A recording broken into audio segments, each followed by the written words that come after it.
وہ معید کو بتانے لگے اس کی ڈیورا کا کچھ حصہ ریموو کیا ہے کہ وہ ٹیومر بن چکا تھا۔ آج وہ ڈسچارج ہو کے ماشاءاللہ گھر چلا گیا ہے۔ پھر ہم کب کروائیں سرجری؟ معید پر امید ہو گیا، البتہ اس کا دل اوپر نیچے ہو رہا تھا۔ کل لے آؤ، وہ اسی عام انداز میں بولے۔ کل؟ بلکہ نہیں، کل مجھے ایک شادی پہ جانا ہے، پرسوں سنڈے کو لے آؤ۔ سنڈے ذرا ریلیکس ڈے ہوتا ہے، صبح 9 سے 1 بجے تک میری 2 سرجریز ہیں، ان سے فارغ ہو کے میں تمہاری امی کی سرجری کر لوں گا۔ وہ بولتے جا رہے تھے، کشمالہ کو ٹوکنا پڑا۔ کیا ہم کسی ایسے دن سرجری نہیں کروا سکتے جب آپ صرف ماں کی سرجری کریں؟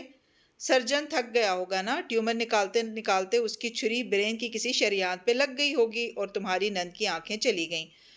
ڈاکٹر واصف نے صرف ایک نظر اس پہ ڈالی اور واپس معید سے بات کرنے لگے۔ وہ مزید کچھ کہتی لیکن معید نے اس کے پیر کو اپنے جوتے سے دبایا۔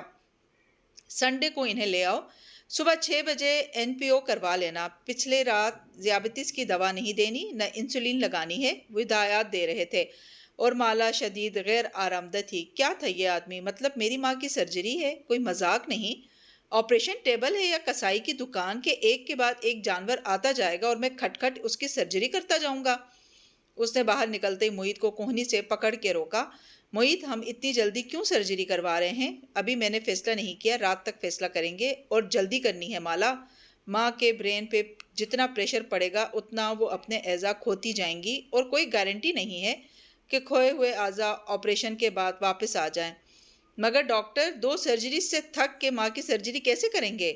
یار وہ نیورو سرجن ہے، اس سے کہیں زیادہ سرجریز ایک دن میں کر سکتے ہیں۔ وہ دونوں کلینک کے باہر پارکنگ ایریا میں کھڑے بحث کر رہے تھے۔ اوپر سے روٹ کتنے ہیں۔ اب تم نان ڈاکٹرز کو یہ بات بری لگے یا اچھی، مگر یاد رکھو، سرجن جتنا قابل ہوگا اس میں اتنا ایٹیٹیوڈ ہوگا۔ ایٹیٹیوڈ سرجن کی نشانی ہوتا ہے۔ سرجن معید گردن کڑا کے بولا تھا، مگر اس کی سوئی وہیں اٹکی تھی۔ اسے ابھی تک یقین نہیں آیا تھا کہ ماں کو میننجوما تھا۔ کیا پتہ ماں کو گلائما ہو اور وہ آپریشن کے پیسوں کے لیے اسے میننجوما بتا رہے ہوں۔ میری بہن، آپریشن کی فیس 8 لاکھ روپے ہے، اس میں سے 5.5 لاکھ ہسپتال کو جائیں گے، سرجن کو صرف 2-2.5 لاکھ مل جائے گا۔ ہاں تو 2.5 لاکھ بڑی رقم ہے۔ یہ سامنے آؤڈی دیکھ رہی ہو؟ اس نے ایک سمت میں اشارہ کیا تو مالا مڑ کے دیکھنے لگی۔ وہاں ایک چمکتی ہوئی کار کھڑی تھی۔ یہ 1.5 کروڑ کی آؤڈی ڈاکٹر واصف کی ہے۔ جس آدمی کے پاس یہ کار ہو اسے ہمارے 2.5 لاکھ نہیں چاہیے ہیں۔ اگر واصف نصیر کہہ رہا ہے کہ یہ میننجوما ہے تو یہ میننجوما ہے۔ پھر ہاتھ کو کھول بند کر کے اشارہ کیا، کویک کویک، اور وہ آگے بڑھ گیا۔ ماں ہی اس رات سوئی نہیں تھی۔ وہ نماز کے بعد بیڈ پہ بیٹھی تھی، سر پہ دوپٹہ لپیٹے، وہ ہاتھ میں مسنون دعاؤں کی کتاب اٹھائے دعائیں پڑھے جا رہی تھی۔ آج مالا اور معید نے کسی امریکن سرجن کے پاس جانا تھا۔ ماں ہی ان کے جانے سے پہلے ہی ڈاکٹر واصف کو گوگل کر کے ان کے انٹرویوز، آرٹیکلز اور دوسری معلومات پڑھ چکی تھی۔ وہ مایو کلینک سے منسلک رہے تھے، وہ عام سرجن نہیں تھے، اسے ان کی تشخیص کا انتظار تھا۔ ایسے میں جیسے ہی مالا کے میسج ٹون بجی، اس نے بےقراری سے موبائل اٹھایا۔ ماں کو میننجوما ہے، گلائما نہیں۔ ماہی نے بے اختیار منہ پہ ہاتھ رکھ لیا۔ آنسو ٹپ ٹپ گرنے لگے۔ وہ کہتی تھی نا، ماں کا علاج ہو جائے گا، ماں کا ٹیومر موذی نہیں ہوگا۔ اس کی دعائیں قبول ہوئی تھیں، یہ ایک نشانی تھی، اب اسے مزید دعا مانگنی تھی۔ کھڑکی پہ گرنے والی بوندوں کی رفتار سست پڑ گئی تھی، البتہ بارش ابھی تھمی نہیں تھی۔ اسکیچ بک ان کے درمیان کھلی رکھی تھی اور اس پہ موجود بچے کی تصویر مسکرا رہی تھی۔ ایسی شیطانی مسکراہٹ تم نے شاید ہی کہیں دیکھی ہو۔ یورپین کلچرز میں اس بچے کے بارے میں مختلف کہانیاں مشہور ہیں۔ ڈاکٹر رائد بات کو جاری رکھتے ہوئے کہہ رہے تھے اور وہ غور سے سن رہی تھی۔ لیکن ان کا لب لباب یہ ہے کہ پریاں ایک نئے پیدا ہونے والے بچے کو اغوا کر کے اس کی جگہ پنگوڑے میں اس شیطانی بچے یعنی چینجلنگ کو ڈال جاتی ہیں، تبدیل کیا ہوا بچہ۔ مگر ہم مسلمان ہیں اور ہم پریوں پہ یقین نہیں رکھتے، اس لیے میرے ناقص علم کے مطابق یہ بچہ شیطان یا جن کو ظاہر کرتا ہے اور اس کا خواب میں آنے شیطانی عملیات کی طرف اشارہ کر سکتا ہے۔ مجھے معلوم ہے برے خواب نہیں بتانے چاہیے ہیں، لیکن میں اس خواب کو غلطی سے پہلے ہی بیان کر چکی ہوں، اس لیے آپ کو بتائے دیتی ہوں۔ ماہی نے کھڑکی کے شیشے کو دیکھا جو پانی کے قطروں سے بھرا تھا۔ پل بھر گئی ان قطروں میں اس کے خوابوں کا عکس ابھرنے لگا۔ مجھے خواب میں نظر آیا کہ یہ بچہ، جس کی عمر 3-4 برس سے زیادہ نہیں لگتی، ہمارے گھر کے گرد چکر کاٹ رہا ہے اور ساتھ ہی ہنستا جا رہا ہے۔ اس کی ہنسی، اس کی کھوکھلی آنکھوں کی چمک، میں یہ کبھی نہیں بھول سکتی۔ ماہی کی آواز میں ایک دم بہت سے جذبات اکٹھے ہو گئے، خوف، بے بسی، نفرت۔ میں آگے بڑھ کے اس کو گردن سے پکڑ لیتی ہوں، پھر آیت الکرسی پڑھتے اس کا گلا دبانے کی کوشش کرتی ہوں، لیکن وہ نہیں مرتا۔ وہ ہنستا جاتا ہے۔ میری بہن مالا نے دیکھا کہ یہ بچہ اس کے اور ماں کے درمیان آ کے لیٹ جاتا ہے۔ وہ اس کا گلا دبانے کی کوشش کرتی ہے لیکن وہ نہیں مرتا، ہنستا جاتا ہے۔ ماں نے دیکھا کہ یہ بچہ ان کے تکیے کے نیچے سے کچھ چرا کے بھاگ جاتا ہے۔ اس نے آنکھیں بند کی، ذہن کے شیشے پہ بھی قطرے پھیلے تھے جن میں اس کے خواب کھڑے اس پہ ہنس رہے تھے۔ 2 ماہ قبل مجھے خواب میں یہ بچہ اپنے 4 سدہ والے آبائی گھر کے صحن میں نظر آیا۔ میں اس کو پھر سے مارنے کی کوشش کرتی ہوں لیکن وہ نہیں مرتا۔ اس نے آنکھیں کھولیں۔ یہ خواب ہم سب کو الگ الگ آئے، ایک دوسرے کا سن کر نہیں۔ مالا نے مجھے اپنا خواب سنایا تو میں نے اسے اپنے خواب بتائے، لیکن پھر بھی آپ کی بہن جادو کو نہیں مانتی۔ نہیں، وہ کہتی ہے خواب سے پہلے اس نے کوئی ہارر فلم دیکھی تھی، یقیناً اسی کا اثر تھا۔ وہ اس موضوع پہ بات ہی نہیں کرتی، لیکن مجھے لگتا ہے کہ کوئی میری بہن پہ جادو کر رہا ہے، کیونکہ اسی کے ساتھ سارے واقعات ہوتے ہیں۔ خون آنا، کسی کا پیچھا کرنا، وہ بے بسی سے کہہ رہی تھی۔ خواب سے زیادہ خواب کی وائب اہم ہوتی ہے۔ جب آپ خواب میں اس بچے کو دیکھتی ہیں تو آپ کیا محسوس کرتی ہیں؟ ماہی نے آنکھیں بند کی۔ ہر طرف اندھیرا چھا گیا، سارے قطرے اندر ہی اندر بہہ کے فنا ہو گئے۔ میں خوف سے سوچتی ہوں کہ یہ بچہ میرا خاندان تباہ کر دے گا۔ اس نے بھیگی پلکیں کھولیں۔ خاندان تباہ کرنے والا جادو۔ انہوں نے سمجھ کے اس بات میں سر ہلایا۔ یہ ایک مشہور جادو ہے، مگر ضروری نہیں ہے کہ آپ کی بہن پہ جادو ہو۔ جادو کی علامات بہت واضح ہوتی ہیں، ہم ان سے مرض کی تشخیص کر سکتے ہیں۔ جادو مرض ہے کیا؟ اور نہیں تو کیا، یہ مرض ہی ہے، بس اس کا علاج خود کرنا ہوتا ہے۔ ہم علاج پہ بات کریں گے، پہلے آپ یہ بتائیں کہ آپ کی بہن کے کتنے بچے ہیں؟ وہ چونکی۔ نہیں، اس کے بچے نہیں ہیں، مطلب وہ غیر شادی شدہ ہے۔ اوہ، وہ خاموش ہو گئے۔ ماہی کے اندر الارم سا جلنے بجھنے لگا۔ کیوں؟ آپ نے یہ کیوں پوچھا؟ آپ نے خاندان کو تباہ کرنے والے جادو کا ذکر کیا تو مجھے لگا آپ کی بہن کی اپنی فیملی ہے۔ وہ عام سے انداز میں کہہ رہے تھے جیسے ڈاکٹرز بخار کی دوا تجویز کرتے ہیں، کیونکہ فیملی میجک عموماً گھر کی بیٹی سے نہیں شروع ہوتا۔ ماہی کا سانس جہاں تھا وہیں رک گیا۔ لمحے بھر کو ساری دنیا تھم گئی۔ وہ گھر کی ماں سے شروع ہوتا ہے۔ ماہی بنا پلک جھپکائے انہیں دیکھ رہی تھی۔ اگر بچے موتی ہیں تو ماں وہ مالا ہے جو اپنے خاندان کو جوڑ کے رکھتی ہے، اور اس مالا کے ٹوٹنے پہ سارے موتی بکھر جاتے ہیں۔ جادوگر نے جب کسی خاندان کو تباہ کرنا ہوتا ہے تو وہ پہلے اس کی ماں پہ حملہ کرتا ہے۔ کیسے؟ اس کی رنگت سفید پڑنے لگی۔ اسے سحر المرض کہتے ہیں، بیماری کا جادو۔ خاندان کی ماں اچانک بیمار پڑ جاتی ہے، اس کو کوئی ایسا موذی مرض لاحق ہو جاتا ہے جو علاج سے بھی رفع نہیں ہوتا۔ ماں دیکھتے ہی دیکھتے ختم ہو جاتی ہے۔ یہ جادو منتقل ہونے والا جادو ہے، ٹرانسفریبل میجک۔ یہ ماں کے بعد اس کی اولاد میں منتقل ہو جاتا ہے، عموماً اس اولاد میں جو جسمانی طور پہ ماں کے سب سے قریب ہوتی ہے۔ پھر وہ اس کا چہرہ دیکھ کے مسکرائے۔ ابھی سے ڈر گئی ماں بینا؟ میری ماں؟ اس کا سانس نہیں آ رہا تھا۔ میری ماں بیمار ہے، کیا یہ جادو سے ہے؟ شاید ہاں، شاید نہیں، آپ یہ وثوق سے کبھی بھی نہیں جان پائیں گی۔ اسی لیے علماء جادو کے بارے میں ہر وقت بات نہیں کرتے۔ جس کی بھی ماں بیمار ہو وہ سمجھے گا کہ اس پہ جادو کیا جا رہا ہے۔ ایسے میں انسان خوف اور وہم کا شکار ہو جاتا ہے۔ اس کا چہرہ دیکھ کے تسلی دی۔ ضروری نہیں ہے کہ آپ کی ماں پہ جادو ہو، ہر بیماری جادو سے نہیں ہوتی۔ مگر مجھے کیسے معلوم ہوگا کہ میری ماں کی بیماری جادو سے ہے یا نہیں؟ اس کا اندازہ لگانے کے لیے آپ کو اپنی ماں کے مرض کی تشخیص کرنی ہوگی۔ جادو کی علامات ہوتی ہیں، اگر وہ علامات آپ کی ماں میں نہیں ہیں تو ان کی بیماری محض ایک بیماری ہے۔ اگر ہیں تو آپ کو ان کا علاج کرنا ہوگا، جسمانی کے ساتھ ساتھ روحانی علاج بھی۔ ماہی کو اپنی ٹانگیں کمزور پڑتی محسوس ہو رہی تھیں۔ کیا وہ مزید یہ سب سن سکتی تھی؟ کیا وہ یہاں سے بھاگ جانا چاہتی تھی؟ ڈاکٹر واصف کے کلینک سے واپسی پہ وہ گھر آئی تو کیف وہاں موجود نہیں تھا۔ یہ اس کی بریک کا وقت تھا، ہر روز 5 گھنٹے کی بریک جس میں وہ نہ جانے کیا کرتا تھا۔ وہ بھی اس کا آج سامنا نہیں کرنا چاہتی تھی۔ اس کی کل والی بات پہ وہ عجیب کیفیات کا شکار ہو چکی تھی۔ ڈائننگ ٹیبل پہ ماں اپنی ویل چیئر کے ساتھ موجود تھی، وقت بھی کھانا لگا رہی تھی۔ محیط وہیں بیٹھ گیا اور ماں کے لیے خود سالن نکالنے لگا۔ وہ اتنی نکاہت زدہ اور کمزور لگ رہی تھیں کہ انہوں نے اس کی آمد محسوس نہیں کی۔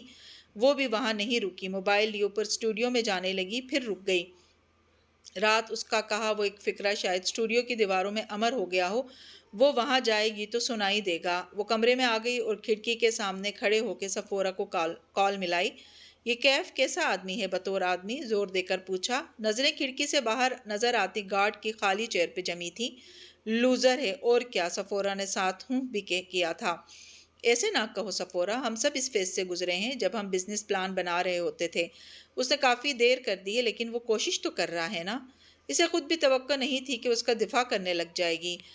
اس نے تو کسی اور بات کے لیے فون کیا تھا۔ یار وہ کئی سال سے بزنس پلانز ہی بنا رہا ہے، اس کے پلان کبھی کامیاب نہیں ہوتے، ہمیشہ مقروض ہوتا ہے، مسئلوں میں پھنسا ہوا۔ میں کسی اور لحاظ سے پوچھ رہی ہوں۔ سفورہ چونکی۔ کیا اس نے کوئی بدتمیزی کی ہے؟ میں بات کرتی ہوں اس سے۔ سفورہ کے اندر کی فیمنسٹ بھڑک اٹھی۔ سفورہ ایسا کچھ نہیں ہے، میں اپنے لیے خود بول سکتی ہوں۔ میں اتنے سالوں سے مردوں کے ساتھ کام کر رہی ہوں، مجھے معلوم ہے ان کے ایڈوانسز کے ساتھ کیسے ڈیل کرنا ہے۔ میں صرف یہ پوچھ رہی ہوں کہ بطور آدمی کیف کیسا ہے؟ کیف فلرٹ سا ہے، امیر لڑکیوں کے ساتھ دوستی کرنے کا شوقین۔ میں نے اس کو بہت دفعہ اسلام آباد کے ایلیٹ ریسٹورانوں میں لڑکیوں کے ساتھ گھومتے دیکھا ہے۔ وہ امیر لڑکیوں کے ساتھ دوستی کیسے افورڈ کرتا ہے؟ امیر لوگوں سے دوستی آسان ہوتی ہے کیونکہ ہمیشہ امیر دوست پے کرتا ہے۔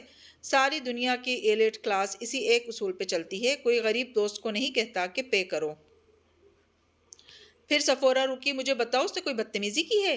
نہیں، میں بس جاننا چاہتی تھی کہ اس کی بات پہ مجھے کتنا اعتبار کرنا چاہیے، تم اس کو کچھ مت کہنا۔ اس نے خاص سفورہ کو تاکید کی، لیکن دور اندر اسے معلوم تھا کہ سفورہ کیف کو ضرور فون کھڑکائے گی۔ اف، یہ اس نے کیا کر دیا؟ کیف نے اسے کنفیوزڈ کر دیا تھا۔ آج صبح سے اس نے کشمالہ کا سامنا نہیں کیا تھا، اس کی واپسی سے پہلے ہی وہ مبین منزل سے نکل چکا تھا۔ اس کا رخ گلبرگ کی ایک لگژری اپارٹمنٹ بلڈنگ کی جانب تھا۔ لاہور آتے ہی مالک نے اسے اپنے ایک اپارٹمنٹ کی چابی دے دی تھی، وہ خالی پڑا تھا۔ مالک کبھی کبھی لاہور آتا تھا، کیف وہاں اپنے پلان پہ کام کر سکتا تھا۔ 2 ماہ کی بات تھی۔ بظاہر وہ مبین منزل کی بیسمنٹ کے اس کولر والے کمرے میں قیام پذیر تھا، لیکن در حقیقت وہ یہاں اس اپارٹمنٹ میں رہ رہا تھا۔ عمارت میں داخل ہوتے ہی ریسیپشن ڈیسک کے پیچھے بیٹھی لڑکی نظر آئی، جس نے مسکرا کے سر کی جنبش سے کیف کو خوش آمدید کہا۔ کیف نے مسکرا کے اسی کے انداز میں سر ہلایا اور لفٹ کی طرف آ گیا۔ والیٹ سے اس نے اپارٹمنٹ کا کی کارڈ نکالا اور لفٹ میں داخل ہوتے ہی 5 کا بٹن دبایا۔ اسی وقت فون بجنے لگا۔ اس نے فون کان سے لگا کے ہیلو کہا، لیکن دوسری جانب سے کہے جانے والے الفاظ سن کے چہرے کے تاثرات سنجیدہ ہوتے گئے۔ وہ لفٹ سے نکلا اور کارڈ ہاتھ میں لیے کوریڈور میں آگے بڑھتا گیا۔ سفید مرمری ٹائل سے مزین کوریڈور کی بتیاں اس کے قدموں کے ساتھ جلتی گئیں۔ میں نے کوئی بدتمیزی نہیں کی۔ ایک اپارٹمنٹ ڈور کے سامنے وہ رکا۔ سیاہ دروازے پہ سنہرے براس سے لکھا تھا 5C۔ انہیں کوئی غلط فہمی ہوئی ہوگی۔ اس نے ہینڈل سینسر کے ساتھ کارڈ لگایا تو بپ کے ساتھ دروازہ کھل گیا۔ وہ اندر داخل ہوا اور کارڈ ہولڈر میں لگا دیا۔ اندر ایک خوبصورت اور روشن اپارٹمنٹ اس کا منتظر تھا۔ بہرحال میں آئندہ احتیاط کروں گا کہ ایسا کچھ نہ ہو۔ وہ راہداری میں آگے آیا اور فون کان سے ہٹایا، پھر زور سے فون صوفے پہ دے مارا۔ فون صوفے سے ٹکرا کے زمین پہ جا گرا۔ اسکرین پروٹیکٹر کے اوپر مکڑی کے جالے جیسی دراڑیں پڑ گئیں۔ وہ راہداری عبور کر کے ایک بیڈ روم میں آیا۔ وہ سرمئی رنگ سے سجا تھا، خوبصورت اور نفیس، کسی ہوٹل روم کی طرح۔ کیف سیدھا باتھ روم میں آیا اور واش بیسن کے اوپر کھڑے ہوئے اپنا چہرہ آئینے میں دیکھا۔ مٹھی زور سے بند کی جیسے آئینے کو ایک گھونسے سے توڑ دینا چاہتا ہو، لیکن پھر آنکھیں بند کر کے چند گہرے سانس لیے۔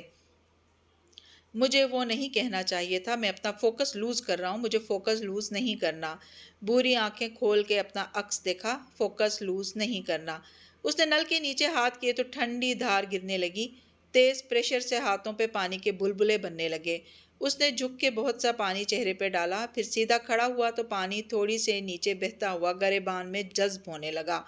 فوکس لوز نہیں کرنا۔ اپنی بری آنکھوں میں دیکھتے ہوئے خود کو یاد کروایا، یہ لڑکی میری کچھ نہیں ہے، مجھے جلد از جلد یہاں سے کام مکمل کر کے نکلنا ہے، مجھے اس کے بارے میں نہیں سوچنا۔ تولیہ اٹھا کے چہرہ رگڑا اور پھر باہر نکلا۔ بیڈ روم کی دیوار پہ ایک کیلنڈر آویزاں تھا۔ کیف کی نظریں اس کیلنڈر پہ ٹھہر گئیں۔ وہاں 2 تاریخوں کے گرد دائرے بنے تھے۔ ایک تاریخ 10 جون کی تھی، جب اس نے کشمالہ کی جاب سے استعفیٰ دینا تھا۔ دوسری تاریخ 15 جولائی کی تھی، اس کے گرد ایک بڑا سا سرخ نشان لگا تھا، فوکس لوز نہیں کرنا۔ اس نے تولیہ ایک طرف اچھال دیا۔ اس کا رخ لاؤنج کی جانب تھا، جہاں اسے بیٹھ کے کام کرنا تھا۔ اس کا یہ نیا پروجیکٹ پلان ناکام نہیں ہونا چاہیے۔ وہ اپنی پوری محنت کرے گا۔ وہ کسی کو یہ کہنے کا موقع نہیں دے گا کہ کیف ایک فیلئر ہے۔ کشمالہ مبین کو ذہن سے جھٹکتے ہوئے وہ کچن میں نصب کافی مشین کی طرف بڑھ گیا۔ اس کے پاس 4.5 گھنٹے تھے۔ اس رات ماں کچھ بہتر محسوس کر رہی تھی، باتیں اسی طرح بھول رہی تھی، لیکن افطار کے بعد وہ انہیں لاؤنج میں لے کر آئی اور ٹی وی کے سامنے بٹھایا تو ماں نے غور سے اپنی بوڑھی آنکھوں سے اس کا چہرہ دیکھا۔ تمہارے دانے نکل رہے ہیں؟ وہ چونک گئی۔ کئی دن سے آئینے میں ڈھنگ سے دیکھنا چھوڑ دیا تھا۔ فوراً اٹھی اور لاؤنج کی دیوار پہ لگی آرائشی آئینے کے سامنے جا کھڑی ہوئی۔ ملگجا لباس، بندھے بال، چہرہ دائیں بائیں موڑا، 2 دانے۔ کیا یہ وہی کشمالہ تھی؟ مگر زندگی بھی تو بدل گئی تھی۔ ماں بیمار ہو جائے تو کچھ بھی ویسا نہیں رہتا۔ اس نے پلٹ کے لاؤنج پہ نظر ڈالی۔ ماں ویل چیئر پہ بیٹھی تھی، نکاہت سے گردن نیچے کیے۔ محیط صوفے پہ براجمان تھا، موبائل پہ سر جھکائے، گود میں ماں کی چند رپورٹس رکھے وہ مختلف ڈاکٹرز کو میسیجز اور کالز کر رہا تھا۔ کبھی اس لاؤنج کی حالت مختلف ہوتی تھی۔ ماں تخت پہ بیٹھی سبزی کاٹ رہی ہوتی تھی، مالا ایک طرف کتابیں پھیلائے ان میں سر دیے بیٹھی ہوتی، ماہی دوسری طرف نیل پالش اٹھائے پیروں کو سجا رہی ہوتی۔ یک دم گھنٹی بجتی تو ٹین ایج محیط بھاگ کے باہر جاتا۔ واپسی پہ اس کے ہاتھ میں خوشبو اڑاتے پلاؤ کی پلیٹ ہوتی۔ ہمسائے والی دردانہ آنٹی کے پلاؤ کی خوشبو پہ سب سر اٹھاتے اور بھاگ کے ماں کے تخت کے گرد جمع ہو جاتے۔ ماں پلاؤ کی پلیٹ درمیان میں رکھتی، پھر ڈھکی ہوئی پلیٹ اٹھاتی تو بھاپ اور خوشبو ایک ساتھ باہر آتے۔ وہ چاروں بسم اللہ کر کے جلدی جلدی کھانے لگتے۔ اس میں ایک ہی بوٹی ہوتی اور وہ من و سلوا سے لذیذ ہوتی۔ چاہے اس دن گھر میں ماں نے دیگچہ بھر کے پلاؤ بنایا ہو، جو مزہ اس ہمسایوں کی پلیٹ کا تھا وہ کہیں اور نہیں تھا۔ وہ آسان دن تھے، تب چہرے کے دانوں اور وزن کے بارے میں فکر نہیں ہوتی تھی۔ بخت بھی کی آواز پہ اس کا ارتکاز ٹوٹا۔ محیط بھی رپورٹ سے سر اٹھا کے دیکھنے لگا۔ باہر آپ کی دبئی والی آنٹی آئی ہیں۔ وقت بھی مہمانوں کی کار کو پورچ کے اندر داخل ہوتے دیکھ آئی تھی۔ اوہ ہاں، ضیاءت نے مجھے کال کی تھی کہ وہ آ رہے ہیں، میں بتانا بھول گیا۔ اف محیط، اس نے اپنا حلیہ دیکھا۔ اتنے میں بخت بھی آواز دھیمی کر کے ان کے قریب آئی۔ ان کو بھی بس قہوہ اور بسکٹ پہ ٹرخا دوں؟ کشمالہ نے بے اختیار ماتھے کو چھوا۔ محیط نے برہمی سے اسے دیکھا۔ کیا مطلب قہوہ بسکٹ؟ ایسے کرتے ہیں مہمانوں کے ساتھ؟ سمجھاؤ یار مالا ان کو۔ ماں بیمار کیا ہوئی، بخت بھی کو سارے کام ہی بھول گئے، وہ ڈپٹ کے کہتا اٹھا اور مہمانوں کے استقبال کے لیے باہر نکل گیا۔ مالا نے پیر پٹخا۔ کہا تھا نا محیط کے سامنے نہیں کہنا، اس کو نہیں معلوم کہ اس کو کیسے ڈیل کرنا ہے۔ اچھا تو پھر قہوہ اور بسکٹ ہی لاؤں؟ اف بخت بھی کھانے کی تیاری کریں، میں کچھ باہر سے بھی آرڈر کرتی ہوں۔ وہ جھنجھلائی ہوئی کمرے میں آئی، الماری کھولی، ہینگرز الٹ پلٹ کیے۔ میری ماں کو برین ٹیومر ہے اور مجھے کپڑوں کی پڑی ہے، لیکن ماں کو ٹیومر نہ ہوتا اور وہ ذہنی طور پہ حاضر ہوتی تو اس کے گھڑے سے نکال کے پہنے لباس پہ اس کو 100 سلواتیں سناتی۔ اپنا حلیہ درست کرنا اس کی مجبوری تھی۔ وہ باہر آئی تو لیمن گرین لمبی قمیض اور ہم رنگ دوپٹے میں ملبوس تھی، سفید ٹراؤزرز کے ساتھ سفید ہیلز پہن رکھی تھی۔ بال کیچر میں آدھے بندھے تھے، 2 لٹیں عادتاً چہرے کے اطراف میں گرتی تھیں، سبز آنکھیں مسکارے سے سجی تھیں۔ وہ لاؤنج میں داخل ہوئی تو سب نظریں اس کی طرف اٹھیں۔ نگینہ آنٹی نے مسکرا کے اسے دیکھا۔ وہ تخت پہ ماں کے ساتھ بیٹھی تھیں، سفید چکن کاری کے دوپٹے کے حالے میں ان کا اجلا چہرہ بہت منور لگ رہا تھا۔ تسبیح پرس کے ساتھ لٹکی ہوتی تھی، ان کے گرد ایک اپنائیت کا سا حالہ تھا جو بہت کم لوگوں کے گرد محسوس ہوتا تھا۔ ضیاءت ساتھ ایک کرسی پہ بیٹھا تھا، اس نے جینز پہ آدھے آستین کی ایک سیاہ پولو پہن رکھی تھی۔ وہ سب کو سلام کہتی ان کے سامنے ایک سنگل صوفے پہ آ بیٹھی۔ محیط کی کال آ گئی تو وہ اٹھ کے باہر نکل گیا۔ کیسی ہے ہماری بیٹی؟ نگینہ آنٹی نے محبت اور اپنائیت سے اسے دیکھ کے پوچھا۔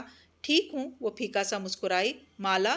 ماں نے آنکھ سے اشارہ کیا۔ ایک تو ماں کی پرانی عادت تھی، بڑی محفل میں ایسے اشارہ کرتی کہ ان کے بچوں کو کیا پورے خاندان کو سمجھ آ جاتا۔ ماہی سے کہو آ بھی جائے، آنٹی کو سلام کرے۔ اس بات پہ سناٹا چھا گیا، لیکن اگلے ہی لمحے نگینہ آنٹی بڑے سبھاؤ سے بولی، ماہی مجھ سے لان میں مل چکی ہے، اب کچن میں مصروف ہوگی، اس کو نہ بلائیں۔ اچھا بھابھی، آپ پھر بتا رہی تھی اپنے کزن کے بیٹے کا؟ ہاں، وہ جب سے پیدا ہوا ہے بیمار ہے، کچھ دن بعد اس کا آپریشن ہونا ہے۔ ماں نے قصہ سنانا شروع کیا۔ اس قصے کو 10 سال گزر چکے تھے، لیکن ماں اپنے ذہن میں اسی پرانے دور میں تھیں جب ماہی اور مالا ٹین ایج لڑکیاں تھیں جو اگر رشتہ داروں کے سامنے آنے پہ ان سے نہ ملتی تو یہ انتہائی بدتمیزی شمار ہوتی۔ کاش وہ بھی ایسے ہی گزرے وقت واپس لا سکتی۔ اس نے یہ 10 سال پڑھائی اور کیریئر میں نہ لگائے ہوتے، وہ ماں کے پاس ہوتی۔ وہ بھیگی پلکوں سے ماں کو نگینہ آنٹی سے باتیں کرتے دیکھ رہی تھی۔ وہ اس کے قریب کھنکھارا تو مالا نے چونک کے گردن اس طرف موڑی۔ وہ اس کے سامنے والے صوفے پہ بیٹھا تھا، دھیمی آواز میں اس کو تسلی دی۔ کشمالہ، وہ ٹھیک ہو جائیں گی۔ مجھے نہیں پتا، اس نے نفی میں سر ہلایا۔ ڈاکٹرز کیا کہتے ہیں؟ وہ کتنا خوبصورت بولتا تھا، مدھم سا۔ یہیں کے اتوار کی صبح سرجری کروا لیں۔ اتنی جلدی؟ ضیاءت نے حیرت سے اسے دیکھا۔ آپ کو سیکنڈ رائے بھی لینی چاہیے، ڈاکٹرز کا کوئی بھروسہ نہیں ہوتا۔ محیط کہتا ہے ایسے نہیں ہوتا، سرجنز ایسے نہیں کرتے۔ وہ دونوں دھیمی آواز میں بات کر رہے تھے۔ محیط بھی آپ کا بھائی ہے، آپ دونوں ہر ایک پہ بہت جلد اعتبار کر لیتے ہیں۔ محیط کو امید ہے کہ سرجری کامیاب ہوگی۔ زیاد سلطان ہلکا سا مسکرایا۔ ایسے فیصلے امید یا وائب پہ نہیں کرتے، سوچ سمجھ کے کرتے ہیں۔ چند دوسرے سرجن سے مشورہ کریں، ہو سکے تو انہیں باہر لے جائیں۔ وہ چند لمحے یک ٹک اسے دیکھے گئی، ذہن میں ایک خیال سر اٹھانے لگا۔ کسی نے مجھے کہا تھا کہ اگر میں تصور کروں کہ اچھا ہوگا تو اچھا ہی ہوگا۔ زیاد ہلکا سا ہنس دیا۔ اور جس کو آپ نے کہتے سنا، کیا اس کے تصورات نے اس کے لیے سب اچھا کر دیا؟ وہ کچھ بول نہ سکی۔ تصور کرنے سے ہر چیز ٹھیک ہو جاتی تو ہم سب تصور ہی کرتے رہتے۔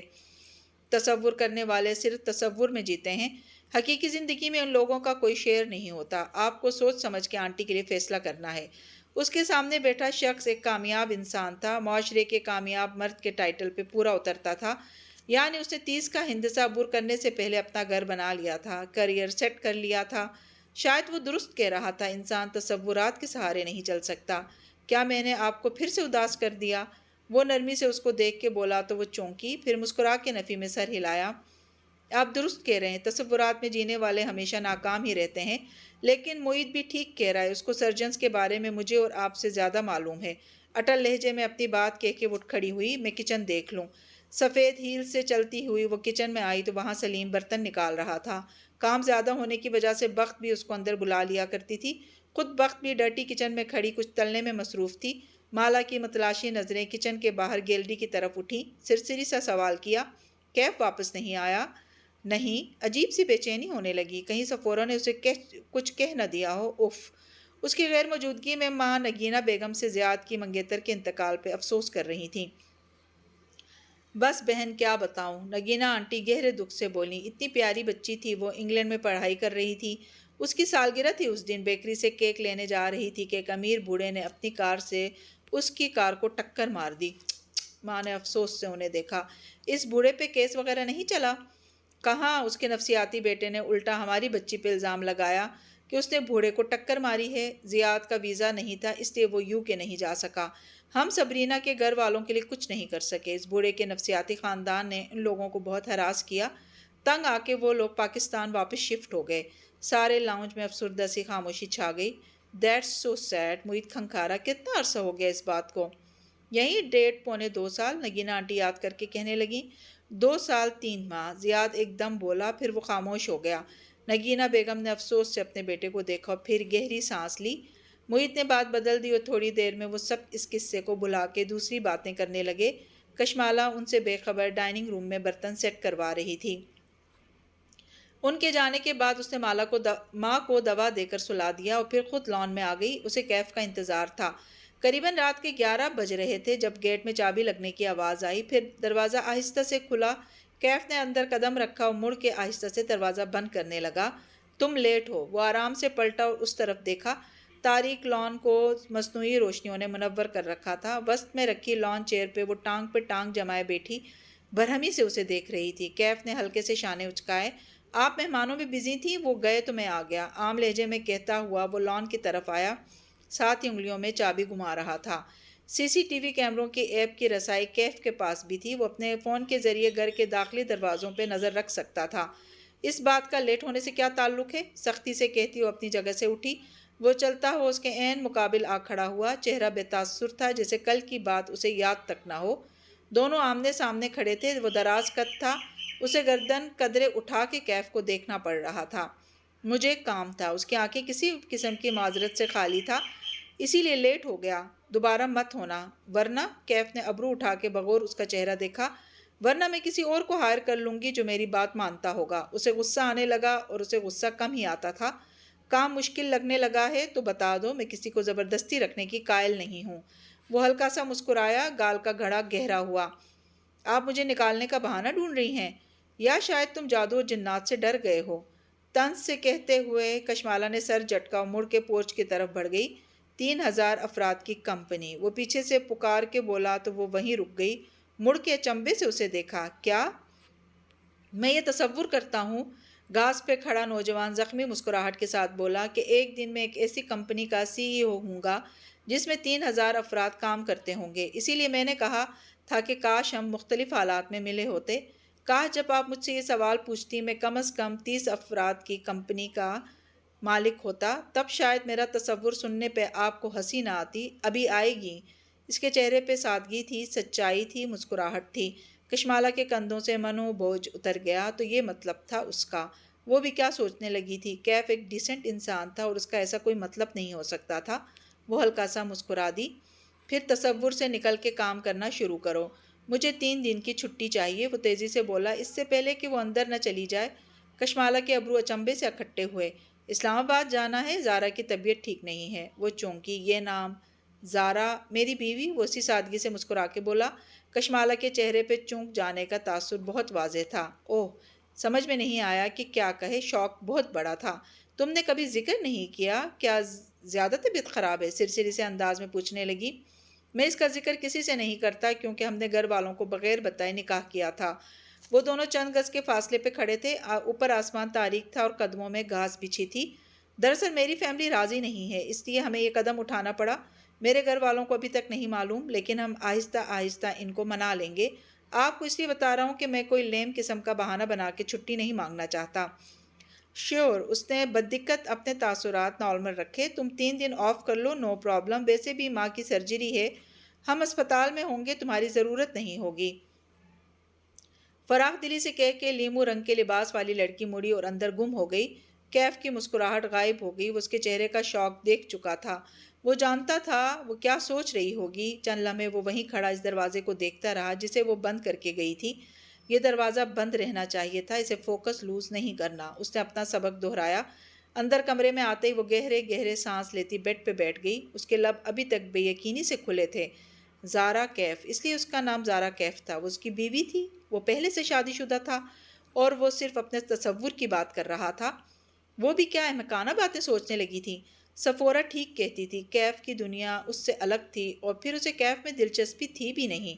اس نے دہرایا، مجھے کیف میں کوئی دلچسپی نہیں ہے، وہ تو بس پتہ نہیں۔ اس نے سر جھٹک کے موبائل اٹھا لیا، اسے کیف جمال کو ذہن سے نکالنا تھا۔